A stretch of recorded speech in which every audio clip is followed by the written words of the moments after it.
အားလုံးပဲမင်္ဂလာပါ Tomorrow Channel နဲ့ပြန်လည်ကြိုဆိုလိုက်ပါတယ်ဒီပိုင်းမှာတော့ Key Signature အကြောင်းလေးကိုပြန်လည်မျှဝေတော့မှာဖြစ်ပါတယ်ကျွန်တော်တို့ဒီဗီဒီယိုတင်ဆက်တူကိုမျိုးပါအဲ့တော့ Music Theory အကြောင်းတွေကိုလေ့လာတဲ့အခါမှာအဆက်ဆက်ရှိဖို့အတွက်အရင်ကတင်ခဲ့တဲ့ဗီဒီယိုလေးတွေကိုပထမအဆုံးကြည့်ထားဖို့လိုပါတယ်ခုလူကြီးမင်းမြင်တဲ့ Great Step တစ်ခုမှဆိုရင် Clap ရဲ့ဘေးမှာ Sharp Flat တွေမကတ်ထားတဲ့အတွက်သူဟာ Key C ဖြစ်ပါတယ်ဆိုတော့ကျွန်တော်အလိုအလျောက်နားလည်နေရမှာဖြစ်ပါတယ်တကယ်လို့အဲ့ဒီကျွန်တော်တို့ရဲ့ Clap ဘေးမှာကျွန်တော်တို့က Sharp တွေလာကတ်လိုက်မှဆိုရင်အဲ့ဒါဘာကီးလဲဆိုတော့ကျွန်တော်တို့စဉ်းစားစရာဖြစ်လာပါတယ်အဲ့တော့တစ်ခါ sharp တာရှိရနှစ်ခါ sharp တာရှိတယ်ဒီမှာဆိုရင်3ခါ sharp တာရှိတယ်ပေါ့နော်ပြီးတော့ရင်ကျွန်တော်တို့ကဒီ4ခါ sharp တာတွေရှိတယ်ဒါတော့ကျွန်တော် animation လုပ်ထားတာပေါ့နော်ဒီခုဆက်သွားမယ်ပေါ့နော်4ခါ sharp ပြီးတော့ရင်5ခါ sharp မယ်ပေါ့နော်5ခါ sharp တာလေးပါပြီးတော့ရင်ကျွန်တော်တို့6ခါ sharp တယ်ပေါ့နော်ဒီကောင်လေးတွေကလည်းသူ့နေရာနဲ့တူ sharp ရတာဖြစ်ပါတယ်အဲ့လိုပဲသူ့နေရာနဲ့တူ sharp တာလည်းတတ်မှတ်ချက်ရှိတယ်ပြီးတော့ရင်ကျွန်တော်တို့ကအဲ့ဒီ6ခါ sharp တာဘာကီးလဲ9ခါ sharp တာဘာကီးလဲဆိုတာကျွန်တော်တီးဖို့လိုပါတယ်ဒါကြောင့်မို့ကျွန်တော်တို့ကဒီဟာတွေကိုမှတ်ဖို့အတွက်ဆိုရင်မှတ်တဲ့နီလန်းတွေအမျိုးမျိုးနဲ့မှတ်ကြပါတယ်ဒါပေမဲ့ကျွန်တော်လူကြီးမင်းတို့ကိုအလွယ်နီးပြောပြတော့မှဖြစ်ပါတယ်အဲ့တော့ကျွန်တော်တို့ကဒီ club ရဲ့ဘေးမှာဒီလို signature ပါပြီးတော့ကျွန်တော်တို့ကမီတာလေးကိုတခုလို44ဆို44 34ဆို34ကျွန်တော်တို့ကမီတာလေးကိုလာကတ်တာဖြစ်ပါတယ်ဒါကြောင့်ပထမအဆုံးကျွန်တော်တို့ club ရေးတယ် club ရေးပြီးတော့ကျွန်တော်တို့ signature ကဘာ1 sharp လား2 sharp လား3 sharp လားဒါမှမဟုတ်ရင်ဘာ key ပဲလားကျွန်တော်တို့ကအဲ့လိုမျိုးကိုတတ်မှတ်ရမှာဖြစ်ပါတယ်အဲ့တော့ကိုကဘာကီးနဲ့ရေးမှလဲတချင်းရေးရင်ဆိုတဲ့လူကိုဘာကီးနဲ့ဆိုခိုင်းမှလဲပေါ့နော်ဒီကောင်လေးတွေကိုကြည့်ပြီးတော့ကျွန်တော်တို့ဆုံးဖြတ်ရတာဖြစ်ပါတယ်1 sharp ဆိုဘာကီးလဲ2 sharp ဆိုဘာကီးလဲအဲ့တော့စိတ်မပူပါနဲ့ကျွန်တော်လူချင်းမင်းတို့အတွက်အဲ့ဒီ1 sharp ဘာကီး2 sharp ဘာကီးဆိုတာကိုကျွန်တော်တို့အလွတ်ရစေမဲ့ကြပြကျွန်တော်ထွင်ထားပါတယ်ပြီးတော့အဲ့ sharp တဲ့နေရာတွေကဘယ်နေရာမှာ sharp တယ်လဲဆိုတဲ့ဟာလဲရှိပါသေးတယ်အဲ့ကောင်တော့လဲကြပြကျွန်တော်ထွင်ထားပေးပါတယ်အဲ့တော့ပထမဆုံးကြည့်လိုက်ရအောင် good တယ်အောင်ဤဘောဖန်ချက်အဲ့တော့ good ဆိုတဲ့ဟာတော့ကျွန်တော်တို့ GOU မယ်ပေါ့နော် good တဲ့အောင်ဤဘောဖန်ချက်ဒါတော့ဗမာလိုလေးပေါ့နော်ဒါတော့ good ဆိုရင်1 sharp key G ဖြစ်ပါတယ်ဟုတ်ပြီ del ဆိုရင်ဒါ D ပေါ့နော်2 sharp key D အောင်ဆိုရင် A ကိုကိုစားပြုတယ် E ဆိုရင် E ကိုကိုစားပြုတယ်ဘောဆိုတာ B ကိုကိုစားပြုတယ်ဖန်းဆိုတာ F ကိုကိုစားပြုတယ်ချက်ဆိုတာ C ကိုကိုစားပြုတယ်အဲ့တော့ဒီမှာကြည့်မှဆိုရင်1 sharp key G 2 sharp key D 3 sharp key A 4 sharp key Eစသဖြင့်ပေါ့နော်5 sharp key B ဟုတ်ပြီမှာ6 sharp မှာကျတော့မှတ်ချက်key F မဟုတ်တော့ပါဘူး F sharp ဖြစ်တော့ပါတယ်7 sharp မှာတော့ key C sharp ဖြစ်ပါတယ်အဲ့ဒါလေးကျွန်တော်တို့ချွင်းချက်မှတ်ထားမှာဖြစ်ပါတယ် good တဲ့အောင်ဤပေါ်ဖန်ချက်အဲ့တော့ good တဲ့အောင်ဤပေါ်ဖန်ချက်ဆိုတဲ့ကြပြလေးကလူကြီးမင်းတို့ကို1 sharp ဆိုရင် key ဘလောက်3 sharp ဆိုရင် key ဘလောက်4 sharp ဆိုရင် key ဘလောက်7 sharp ဆိုရင် key ဘလောက်ဆိုတော့ automatic အလိုလျောက်ရတော့စေမှာဖြစ်ပါတယ်ကျွန်တော်ဖုန်းမှာတော့ခတ်တဲ့ pattern လိုပဲဒီမှာလဲတွေ့လားညင်း3ချောင်းကခတ်ဆောင်းလေးပြိုင်နေတဲ့ပုံစံ pattern လေးရှိပါတယ်အဲ့တော့ဒါလေးကိုကျွန်တော်တို့မှတ်ထားဖို့လိုပါတယ်ပြီးတော့ကျွန်တော်တို့ဒီ1 sharp key ဘလောက်3 sharp key ဘလောက်ဆိုတာ1 sharp key G 2 sharp key T ဆိုတာကိုတဲ့အောင်ကြီးဘောဖန်ချက်ကပြနဲ့တွက်ပြီးတော့ကျွန်တော်တို့တိနိုင်ပေမဲ့ sharp တဲ့နေရာအတွက်ကြပြလေးရှိပါတယ်အဲ့ဒါတော့ sharp space ပေါ့နော်အဲ့ဒီ sharp တာ1 sharp key G ဆိုဘယ်နေရာမှာ sharp တယ်ဆိုတဲ့ကြပြလေးရှိပါတယ် fat count go down and each b ပေါ့နော် fat ဆိုတော့ F ကိုကိုစားပြုမယ် count ဆိုတော့ C ကိုကိုစားပြုတယ် go ဆိုတော့ G ကိုကိုစားပြုမယ် down ဆိုတော့ D ကိုကိုစားပြုမယ် and ဆိုတော့ A ကိုကိုစားပြုတယ် E ဆိုတော့ E ကိုကိုစားပြုတယ် B ကတော့ B ကိုပဲကိုစားပြုအပေါ်ကကြပြနဲ့အောက်ကကြပြကိုပေါင်းစပ်ပေးမယ်အဲ့တော့1 sharp ဆိုရင်ဘယ်လောက်လဲ key G အတွက်ဆိုရင် fat ဆိုတဲ့ F လေးကိုလာ sharp ပေးမယ်ကဲဟုတ်ပြီ2 sharp ဆိုရင် good တယ်ဖြစ်တဲ့အတွက် fat count တော့ကြမှာတော့ဖြစ်တယ်ပေါ့နော်အဲ့တော့2 sharp key D ဆိုရင်ကျွန်တော်တို့ F နဲ့ C ကို sharp ပေးမယ်လွယ်လွယ်လေးပါပဲ F နဲ့ C ကို sharp လိုက်ဒါဆိုရင် key D အတွက်ရပြီပေါ့နော် good တဲ့အောင်3 sharp ဆိုရင်ဗာလဲ key A အဲ့တော့ key A အတွက်ဆိုရင် fat count go ကြပြထိုင် FCG ကိုကျွန်တော်တို့ sharp ပေးမယ်အဲ့ဆိုရင် good တဲ့အောင်ပြီးတော့ good တဲ့အောင် E ဒါဆိုရင်4 sharp ဆိုရင် key E fat count go down အဲ့တော့ sharp ရမယ့်နေရာနဲ့ FCGD အဲ့ဒီ sharp မယ်ပေါ့နော်ကဲဟုတ်ပြီ5 sharp ဆိုရင် good တဲ့အောင် E ဘော5 sharp ဆို key B F fat count go down and ဆိုတော့ FCGDA တွေကိုရှက်မယ် good တဲ့အောင် E ဘောဖန် F sharp တော့ဆိုရင်ကျွန်တော်တို့က fat count go down and E ဆိုတဲ့ကြပြအတိုင်း FCGDAE ကိုကျွန်တော်တို့ရှက်ပေးမယ်ပေါ့နော်အဲ့ဒါလေးတွေကျွန်တော်တို့တွဲပြီးတော့လုပ်မယ်ပေါ့နော်ကဲဟုတ်ပြီ good Te ao e ball pan chat 7 sharp key C sharp တော့ဆိုရင် fat count go down and each b fcgdaeb အဲ့ဒါတွေရှာမယ်ပေါ့နော် f fat ကို f ကို sharp တယ် count c ကို sharp တယ် g go ကို sharp တယ် fat count go down d ကို sharp တယ် and a ကို sharp တယ် e ကို sharp တယ် b ကို sharp တယ် fat count go down and each b เนาะဒါအပေါ်အတွက်ပေါ့နော်အောက်မှာလည်းလို့ပဲ fat f ကို sharp တဲ့ count go down and each b တူတူပဲပေါ့နော်အရင်ခက်မရှိပါဘူးကျွန်တော်တို့ဒီကဗျာနှစ်ခုပေါင်းစပ်တာတဘောပေါက်သွားဖို့ပဲလိုပါတယ်လက်တွေ့ exercise လေးစမ်းကြည့်အောင်ပေါ့နော် one sharp key ကြီးအတွက်စမ်းကြည့်အောင်အဲ့တော့ one sharp key ကြီးဆိုရင်ဒီ f ရှိတဲ့ f မြင်းရှိတဲ့နေရာမှာကျွန်တော်တို့လာ sharp လိုက်တယ်ပေါ့နော်ဒါဆိုရင်ဒီမှာ f ရှိတဲ့အတွက်အဲ့မှာ sharp လိုက်ပြီးအဲ့အောက်က base class မှာဆိုရင်လည်းဒီကောင်လေးရဲ့ f ရှိတဲ့နေရာဖြစ်တဲ့အတွက်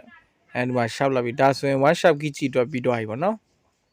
အဲ့မှာကျွန်တော်တို့ကမီတာလေးလာကတ်မှာဖြစ်ပါတယ်ကိုက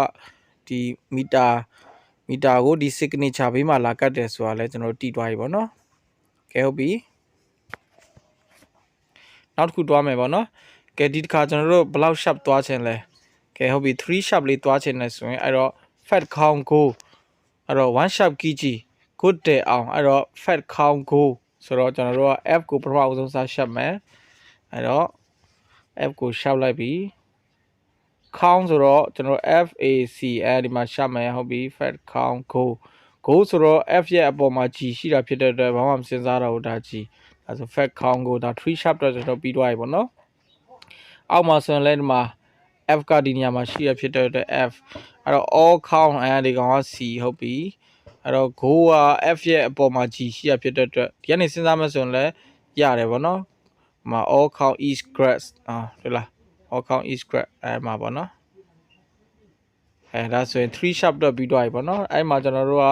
မီတာလေးလာကတ်မယ် signature ဘေးမှာကျွန်တော်တို့ကမီတာလာကတ်မယ်အဲ့တော့ကိုကဘယ်လောက်မီတာထားမလဲဗောနော်8ထားလိုက်မယ်ဒါဆိုရင်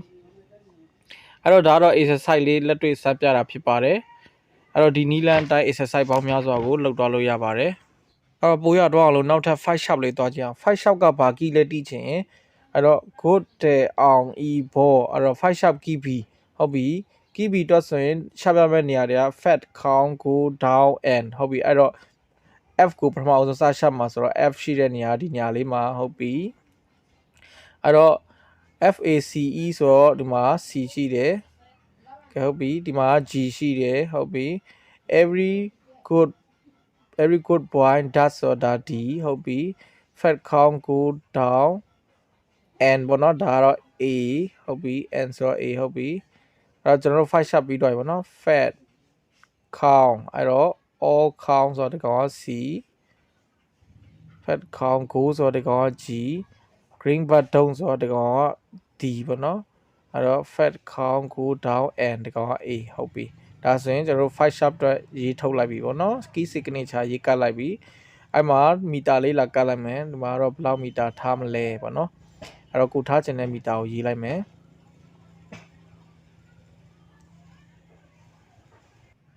ခုလိုမျိုး clap ဘေးမှာဘာ sharp ဘာ flat မကတ်ဘူးဆိုတော့ key c ဆိုတော့တီးပြီဒီတခါကျွန်တော်တို့ flat လာကတ်မယ်ဆိုရင်ဘာဖြစ်သွားမလဲအဲ့တော့1 flat key ဘယ်လောက်လဲ2 flat key ဘယ်လောက်လဲစသဖြင့်ပေါ့နော်ကျွန်တော်တို့ကအပေါ်အောက်ကြည့်လိုက်ပါ7 flat ထိရှိပါတယ်ဒါကတော့သူ့ရဲ့ shape လေးပါဒါလေးကိုအလွတ်ရအောင်ကြက်ထားပါကဲဟုတ်ပြီဒါကိုအတိတ်စိတ်သွားမယ်ကဲ1 flat key ပါညာတီးဖို့အတွက်ကြပြလေးပေါ့နော် Facebook EO Apple Design Google Chrome ဒါလေးအလွတ်ကြက်လိုက်ပါအဲ့ဆိုရင်ကျွန်တော်တို့အလွတ်ရ right ပေါ့နော်အဲ့ button လေးမှတ်ထားလိုက်ပေါ့နော်ဟုတ်ပြီ1 flat ဆိုရင်အမြဲတမ်းဒီ flat ကပြာမှာတော့ဒီ1 flat ကလွဲလို့ကျန်တဲ့ကောင်တွေအကုန်လုံး light flat မှာเนาะဒါဆိုရင်1 flat key F 2 flat key B flat ဖြစ်မှာဖြစ်ပါတယ်အဲ့တော့3 flat ဆိုရင် key E flat ဖြစ်မှာဖြစ်ပါတယ်เนาะအဲ့တော့မှတ်ချက်လေးပေါ့เนาะဒါ Facebook EO ပေါ့เนาะဒီ F တစ်ခုကလွဲလို့ကျန်တဲ့ကောင်တွေအကုန် flat မှာเนาะဒီကပြာရဲ့မှတ်ချက်ပေါ့เนาะကဲဟုတ်ပြီ4 flat ဆိုရင် apple ဖြစ်တဲ့အတွက် A အဲ့တော့5 flat ဆိုရင် design ကိုယူထားတာဖြစ်တဲ့အတွက် D flat เนาะ6 flat ဆိုရင်ကျွန်တော်တို့က6 flat ဘာ key လဲဆိုရင် G flat ဖြစ်သွားမယ်เนาะ7 flat ဆိုရင်ဘာ key ဖြစ်မလဲဆိုရင် chrome ကိုစားပြုထားတာဖြစ်တဲ့အတွက် C flat ဖြစ်သွားမယ်အဲ့တော့7 flat key C flat เนาะ Facebook EO Apple Design Google Chrome ဒီကပြလေးချက်လိုက်ပါအဲ့တော့ကျွန်တော်တို့ဒီကပြရပြီဆိုရင်ကျွန်တော်တို့ရဲ့ဒီ step မှာပေါ့နော် clap ဘေးမှာလာကတ်လိုက်မှာဆိုရင်ဘာ flag ကဘာ key ဆိုတော့တိုင်းရတော့ကဲဟုတ်ပြီကျွန်တော်တို့အဲ့မှာအဲ့ဒီ clap ဘေးမှာတော့ကတ်ဖို့တော့ဘယ်နေရာတွေတော့ကတ်မလဲဆိုတော့ space flag အတွက်ကပြလေးပြန်ချက်ရအောင်အဲ့တော့ဒီ BEAD ကိုတစ်ခုတည်းမှတ်လိုက်ပါ beach goat can fly အဲ့ဒါဆိုရင်ကျွန်တော်တို့တလုံးချင်းစီပြန်ပြီးတော့ယူရမှာဖြစ်တယ်ပေါ့နော်ဒီ beach ဆိုတာလေးလုံးခုပေါင်းထားတာဖြစ်တဲ့အတွက်အဲ့တော့ one flat key app မှာဆိုရင်ကျွန်တော်တို့က B လေးကိုပဲကျွန်တော်တို့စ flat မယ်ပေါ့နော်အဲ့တိုင်းတွားမှာဖြစ်ပါတယ်အဲ့တော့ကျွန်တော်ဒီ3 flat လေးနဲ့စပြီးလေ့ကျင့်ခန်းလုပ်ကြည့်ရအောင်အဲ့တော့3 flat ဆိုရင်ဘာ key လဲဆိုရင်ဒီ Facebook EO ဆိုတော့ E flat ဖြစ်ပါတယ်အဲ့တော့ BEA ကိုကျွန်တော်တို့က flat ရမယ်ပေါ့နော်နေရာအတွက်ကပြတိုင်းဆိုရင်အဲ့တော့ B ဘယ်မှာရှိလဲ every code point ဒီမှာ B ရှိတဲ့အတွက်ကျွန်တော်တို့ဒီမှာ B ကိုစ flat တယ်3 flat key E flat ဆိုတော့ Facebook EO ဆိုတော့ကျွန်တော်တို့ကအဲ့လိုတွားရပါတော့ BE ဆိုတော့ E ကို top flat ထားတဲ့တခုဒီခါတော့ BEA ကို flat မှတ်တာဆိုရင်3 flat အတွက်ကျွန်တော်တို့ရေးတာဖြစ်ပါတယ်အဲဒီအောက်မှာလည်းအဲ့လိုပဲ BEA ဆိုတော့ green bud ဆိုတော့ဒီဒုတိယမြင်းကောင်ကမှာကျွန်တော်တို့ top flat ရမယ့်နေရာပေါ့နော်ဒါကြောင့်မို့ဟုတ်ပြီ BE E ဆိုတော့ all count E ဆိုအဲဒီမှာ E ရှိရဲဒီမှာလာ flat မယ်ဟုတ်ပြီ all count Eဒီခါကျွန်တော်တို့က A dot flat မှာဖြစ်တဲ့အတွက် A ကဒီမှာဖြစ်ပါတယ်။အော်ဒါဆိုရင်ကျွန်တော်3 flat အတွက်ကျွန်တော် flat ပြီးတော့ရတာဆိုရင် key signature ပြီးတော့ဖြစ်တဲ့အတွက်မီတာပြန်လာကတ်မှန်တူပေးမှာအဲ့လိုလေးပေါ့နော်။ဒါကတော့ကျွန်တော်တို့လက်တွေ့ဒီကြပြနှစ်ခုကိုပေါင်းဆက်တုံးတော့မှာဖြစ်ပါတကယ်5 flat အတွက်ဆိုရင်5 flat ဘာ key လဲဆိုရင် Facebook EO Apple Design ဆိုတော့ D flat ဖြစ်ပါတယ်5 flat ဆိုရင်ဘာကီလဲဆိုရင်ကျွန်တော်တို့အဲ့လိုမေးလာရင်5 flat ဆိုရင် key D flat ဆိုပြီးတော့ကြပြချက်ပြီးဖြေလိုက်ပေါ့နော်အဲ့ဆိုရင်ဒီ light space တွေကဘာပဲနေရာ light flat ဆို beach goat ဆိုတော့ BAD GD ကျွန်တော်တို့ကတွားမှာဖြစ်ပါတယ်အဲ့တော့ဒီမှာဆိုရင်ကျွန်တော်တို့က B ဘယ်နာရှိလဲကျွန်တော်တို့အဲ့မှာ B ရှိတဲ့နေရာမှာစပြီးတော့တစ်ခု flat ပြီးရင် E ကိုစ flat မယ်အဲ့တော့ FACE ဒီမှာ E ရှိတယ်အဲ့တော့ BE ဟုတ်ပြီ BEAအဲ့တော့ FA ဒါ F အဲ့တော့နေရာလွတ်မှာဆိုရင်ဒါဒီကောင်က A ပေါ့နော်FA ဟုတ်ပြီအဲ့တော့ BEAD ဆိုတော့ကျွန်တော်တို့ every code boy dot ဆိုဒီမှာလာ flat မယ်ပေါ့နော်အဲ့ဆိုရင် BEAD he goes ဆိုတော့ G ကိုလာ flat မယ်အဲ့တော့ every code ဒီမှာလာ flat မယ်ဒါဆိုရင်ကျွန်တော်တို့5 flat ရတော့ပါပြီ5 flat ကျွန်တော်တို့က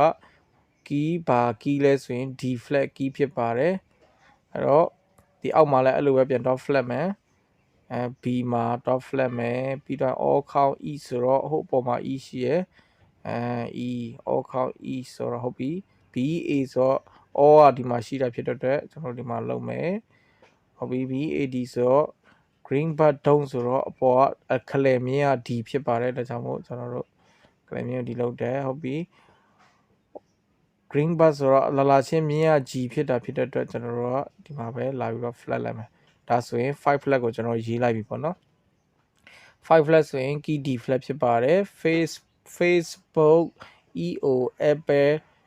Design ဆိုတော့ကျွန်တော်တို့ကအဲ့လိုမျိုးပေါ့နော်5 flat ဆိုရင် key D flat 2 signature ပြီးတော့ကျွန်တော်တို့ကမီတာကတ်လိုက်တယ်ဒါပဲဟုတ်ပြီ7 flat ရေးကြည့်အောင်ဒါဆိုရင်Facebook EO Apple Design Google Chrome ဆို7 flat ဆိုရင် key C flat အဲ့မှာဆိုရင် B code can fly ဒီကောင်လေးအကုန်သုံးမယ်ပေါ့နော်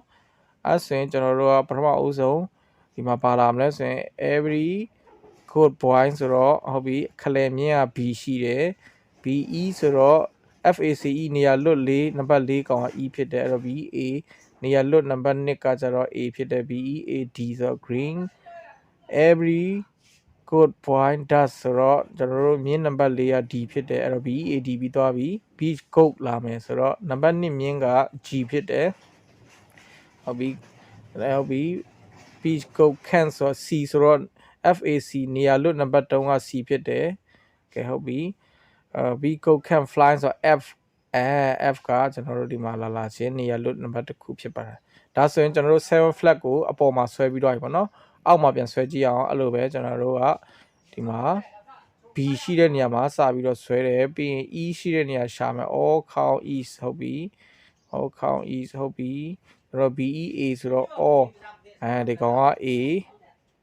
ဟုတ်ပြီ BAD ဆိုတော့ green button ဆိုတော့ခလယ်မြင်းနံပါတ်3မြင်းက D ဖြစ်တယ်အဲ့တော့ BAD ပြီးသွားပြီအဲ့တော့ BAD beach goat ဆိုတော့ G ပေါ့နော်ဒီဆက်စာချင်းမြင်းက G ဖြစ်တယ်fly ပေါ့နော် beach goat can ဆိုတော့ C လာမှာဖြစ်ပါတယ်အဲ့တော့ all ခေါင်းနေရလွတ်နံပါတ်1ပေါ့နော်အဲ့ကောင်က C ဖြစ်မယ်ဟုတ်ပြီfly F ကအောင်မှာဒါပါပဲကျွန်တော်တို့ဟုတ်ပြီ key signature လက်ကပ်ပြီးတော့ဆိုတော့မီတာလေးလာပြန်ကပ်မယ်ဒါကတော့ကျွန်တော်တို့ဒီဘိုင်းကတော့ key signature အပိုင်းဖြစ်ပါတယ်အားလုံးကျေးဇူးအများကြီးတင်ပါတယ်နောက်ထပ် music theory အကြောင်းလေးတွေကိုပြန်ပြီးတော့မျှဝေတော့ပါဦးမယ်ကျွန်တော်ရဲ့ channel လေးကို subscribe လုပ်ခဲ့ပါ like လေးပေးခဲ့ပါ comment လေးရေးခဲ့ပါကျေးဇူးအများကြီးတင်ပါတယ်